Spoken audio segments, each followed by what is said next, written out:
ఒక selfie video ఒక నేరస్తుడి యొక్క పూర్తి సమాచారాన్ని ఇచ్చేసింది. మొత్తం వాడి యొక్క నిజమైనటువంటి బండారం బయట పెట్టింది. ఇది మధ్యప్రదేశ్ లో జరిగినటువంటిది. సాగర్లోని గోపాల్గంజ్ పోలీస్ స్టేషన్ పరిధిలో ఆటో డ్రైవర్ రాజేష్ అహిర్వార్ తన కుటుంబంతో కలిసి అక్కడ నివాసం ఉంటున్నాడు. ఈ ఆటో డ్రైవర్ రాజేష్ అహిర్వార్ కొడుకు సౌరభ్ అహిర్వార్. ఈ అబ్బాయి ఒక తుపాకీతో సెల్ఫీ వీడియో తీసుకొని, అంటే సెల్ఫీ వీడియో ఆ ఫోటో తీసుకొని సోషల్ మీడియాలో పోస్ట్ పెట్టాడు. అది చూసినటువంటి వాళ్ళ యొక్క ఫ్రెండ్ తల్లిదండ్రులు ఇదేంటిది, వీడు మారణాయుధాలతో ఫోటోలు దిగాడని చెప్పి వాళ్ళు భయానికి గురయ్యి పక్క వాళ్ళకి చెప్పారు. పక్క వాళ్ళు మరికొంతమందికి చెప్పారు. దాంతో వాళ్ళందరూ భయపడిపోయి ఒక కమ్యూనిటీగా ఏర్పడి పోలీస్ స్టేషన్ కి వెళ్లి వివరాలు చెప్పకుండా పలానా ఏరియాలో పలానా ఇది ఉందని చెప్తే వాళ్ళు ఏమొచ్చేసి పోలీసులు వచ్చి తనిఖీలు చేశారు. ఈ ఆటో డ్రైవర్ ఇంట్లో తనిఖీలు చేస్తే ఆయుధాలు ఎక్కడా దొరకలేదు.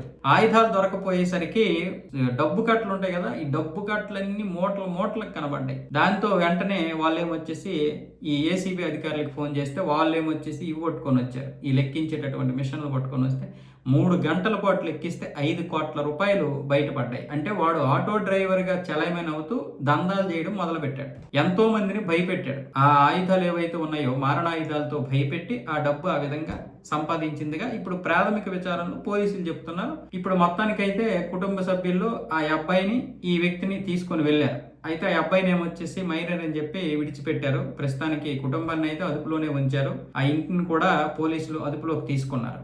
ఇంకా ఎక్కడెక్కడ ఇల్లులు ఉన్నాయి ఏంటనేది సోదా చేస్తున్నారు. ఈ ఆయుధాలు ఎవరు ఎక్కడి నుండి వచ్చాయి, ఎవరు అమ్మారు ఏంటి విచారణ అయితే చేస్తున్నారు. దీనికి సంబంధించినటువంటి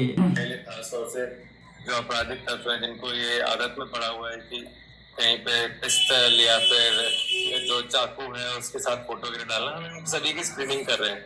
उसी ताते में आज हमने 2 प्रोफाइल हमें मिली थी, जिनमें पिस्टल का फोटो था, इसमें एक मोतीनगर में कार्रवाई हुई और एक यहाँ। ఒక ఆటో డ్రైవర్ ఇలా ఉన్నాడంటే ఇంకా మన దేశంలో ఏ విధంగా నేరస్తులు మన చుట్టూ ఉంటున్నారు.